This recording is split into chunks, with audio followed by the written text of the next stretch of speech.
Zoop here with a little gameplay of Operation Charlie Foxtrot, otherwise known as Metro. I will say that the best thing to come out of the Dragon's Teeth DLC, in my opinion, is the Ballistic Shield. Metro is a perfect map to employ them, and several players with shields can provide enough cover in the narrow hallways to lead a good charge. I won't call it a game changer, but it helps on a map like this, or Locker.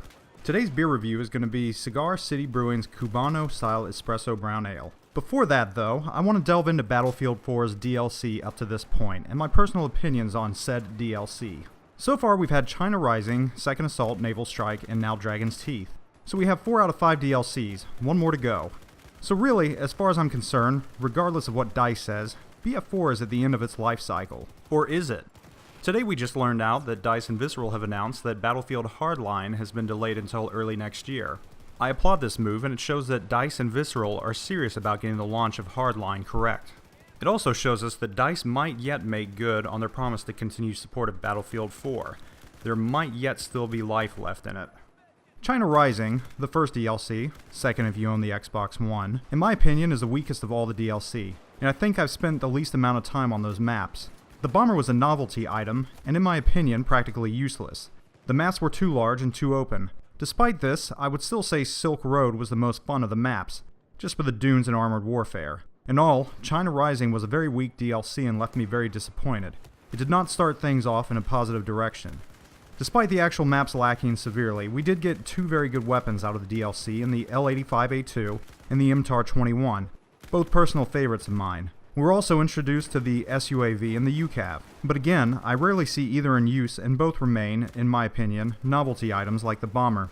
When you received Second Assault, it was basically a crapshoot and depended on what system you played on. I had the Xbox One and Battlefield 4 on release, so I was one of the lucky ones that had Second Assault in November. All other platforms had to wait until at least February. Second Assault was a reimagination of 4 fan favorites from Battlefield 3 and prior. If you could see me, you would see the air quotes around fan favorites, because I dispute Oman and Firestorm being fan favorites. Even Metro is a highly debatable map. You either love it or you hate it. I'd much rather have seen Bazaar and Damavan Peak. Caspian looks lovely in the autumn colors. The Haboob, or Sandstorm, in Oman is pretty cool and changes the map when it hits. Firestorm's not much different from before, and in Metro, despite the addition of elevators and other routes, there's still a bottleneck and those who spawn outside usually win. Despite the shortcomings, I still found Second Assault enjoyable for my part. In my opinions, the standout weapons were the F2000, which is another personal favorite, the AS-Val, and the M60. The AS-Val can be deadly when you learn it well, and the M60 is just a lot of fun. This brings us to the March and April release of Naval Strike, which in my opinion remains the best DLC released for Battlefield 4. How much you like Naval Strike probably depends on how much you like naval warfare. All 4 maps are fairly enjoyable, with Lost Islands being my own personal favorite. I find it to be the smaller of the maps, and least spread out, which makes for a little more infantry-centric gameplay. Really though, Wavebreaker, Nansha, and Mortar are all fun as well.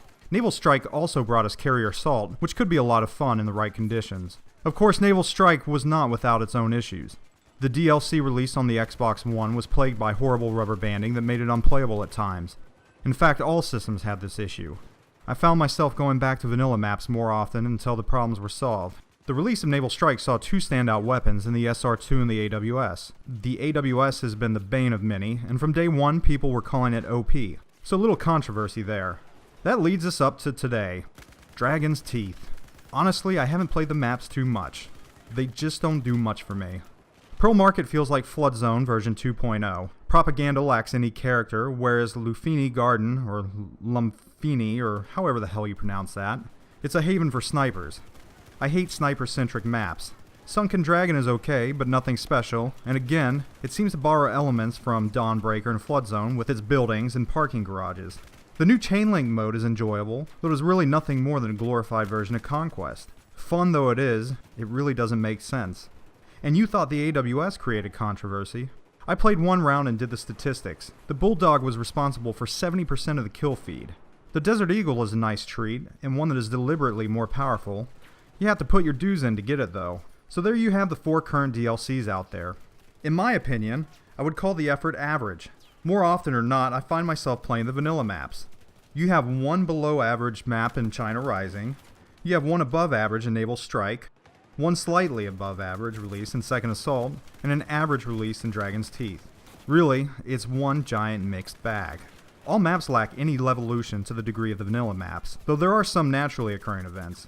China Rising was a complete letdown in this category, having nothing of note at all and made us wonder if DICE had given up in the very beginning.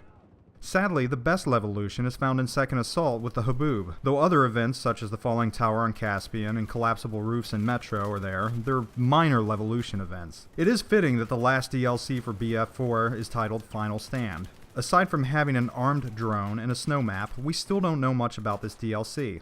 We don't even have a release date, but for some reason, I suspect it'll be around October or November timeframe. This brings up another interesting aside. Battlefield 3 didn't see in-game released until about a year and a half from the standard game's release. If Final Stand did release this year, it would mean that BF4's life cycle is about half a year less than BF3's was.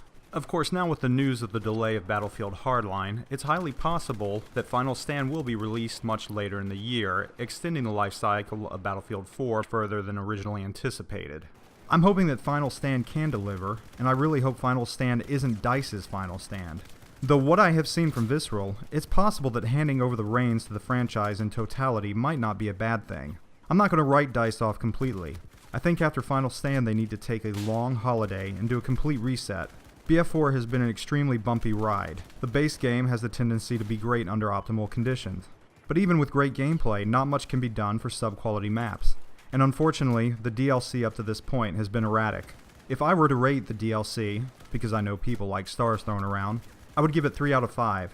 That's being very liberal. What are your thoughts? Let me know.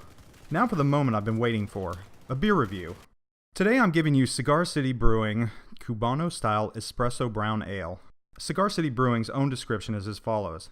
This rich brown ale is redolent with Cuban-style roasted espresso beans, sweet caramel and toffee, and hints of dry nuttiness. Cuban espresso is a popular drink in the cigar city of Tampa owing to its many Sicilian and Cuban immigrants. The beans for Cubano-style espresso brown ale are roasted locally by Mazzaro's Italian Market in Delhi in St. Petersburg to our exact specifications. I love this description. My grandfather Marcos was a cigar factory foreman and lived in Tampa his whole life, so this beer really appeals to me. Now for my take. First, Cigar City Brewing is big on cans, and the craft beer movement is slowly adopting them as a replacement to bottles, as they preserve taste better, protecting the beer from sunlight as well. My can poured a nice rich deep brown, with ruby highlights and a tan head. I could smell the beer even as I poured it, and it gave a pleasant coffee smell with hints of vanilla. I allowed the beer to warm up after pouring. You should always aim for 55 degrees as a rule, a little warmer depending on the beer. Cold is the enemy of a craft beer's taste. This beer tasted good even close to room temperature. The taste is dominated by coffee, with hints of chocolate and notes of vanilla and caramel. Taste was a little thin. Not watered down, but not as bold as I was expecting. Still, the creamy head and boldness of the flavor is made for an enjoyable beer. One of the better coffee-infused ales I've had. Cigar City Brewing has put forth a good effort here. I would definitely try it again given the chance. My overall rating is 4 out of 5. To put the ratings into context, I rate my beers on Beer Advocate and use their scoring system. 5 is perfect, 4 is outstanding, 3 is okay, 2 is poor, and 1 is awful. There are subcategories for taste, color, mouthfeel, and appearance, but I won't go into that here. That's why you might see me give a beer a 4.3 out of 5 sometimes, or some other random number. Anyhow, that's my review for the week, and as always, please like and subscribe. Leave a comment and help me choose the type of beer for next week.